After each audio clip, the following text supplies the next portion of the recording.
let's build for the future. Let's plan for and build an urban built form, which is buildings up to the sidewalk that make for more walkable neighborhoods, that make for better potential retail spaces. And side setbacks, again, is just this kind of like aesthetic preference for a suburban pattern. When I actually read the draft regulations, it reads to me that if you have a building with 30 or fewer units, my read of it is actually that there is no indoor amenity space requirement.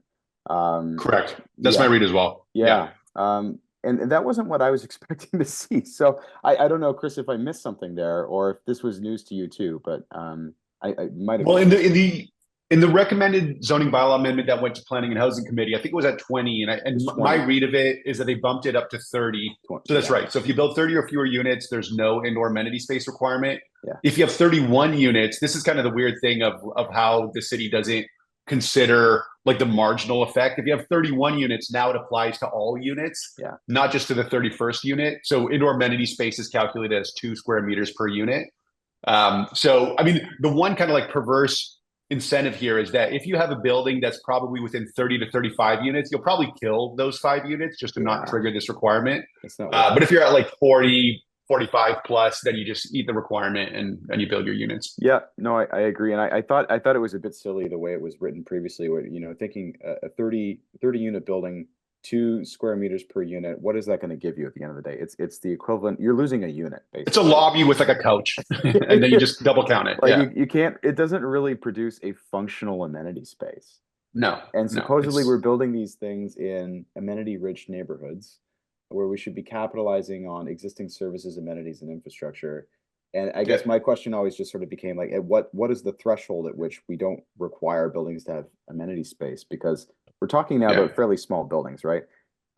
So anyway, I was pleased to see that. Not as big a win, obviously, as the unit cap increase, but positive step, I thought. What type of stuff you think was the biggest loss? Like what you guys were really hoping for and they didn't include? I don't know if Chris wants to start or not. I mean, well, for me, it's the setbacks. Like, again, I'm a guy who loves cities. I grew up in Toronto. I think like I love the direction in which Toronto is heading on this path, to be a global city despite ourselves. And again, like let's build for the future. Let's plan for and build an urban built form, which is buildings up to the sidewalk that make for more walkable neighborhoods, that make for better potential retail spaces.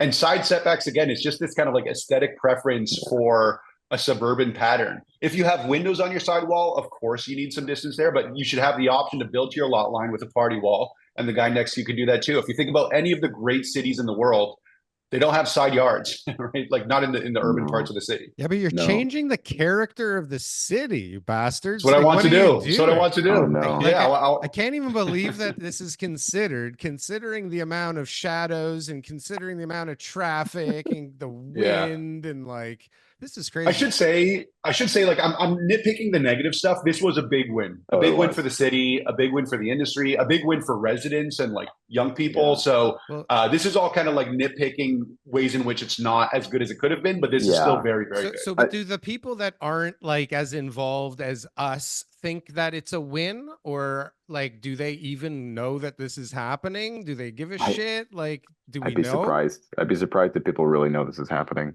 TK didn't know. We had like this is not my space, but we had a meeting with somebody who says it's their space from the and Darryl was like telling them about things that they didn't know, and it was just like, what do you mean you don't know? He's got all these got off the phone inside information, like but it was like they were like, no, this is our thing, we got to fund, like this is what we do, and I was just like, all right, well, if you want to talk, this is good. If you want a couple other sort of maybe areas for improvement, I'd say one obvious, and I agree with Chris 100%.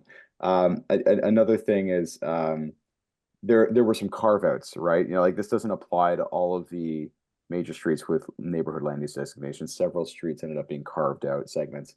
And I would hope in the review, there's supposed to be a review of this that takes place in 2 years or after 200 building permits, whichever is sooner. It'll certainly be 2 years. But that some of these things need to be monitored and could be considered for review and amendment in that 2 year period. So I'm hoping that that's something that we look at. I also think it's a little bit short-sighted to place a maximum height restriction of 19 meters on a building where you're trying to promote ground floor retail in certain circumstances. Like 19 meters is not enough for a Totally. 6-story building with ground floor retail. And there's absolutely no reason not to make it 20. You know, Do like we stuff like want the that kind of retail, bothers though? me. We want commercial on the main floor? Well, they're I think we permitted. want the option. Why? Well, just let like my sense on these things is like, don't have a requirement, but let developers decide when and where they put retail. But if you think about like, I don't know, Ossington north of Dundas. So Ossington south of Dundas, between Dundas and Queen, you have all those shops. That's kind of like an avenue. It's a mixed use area.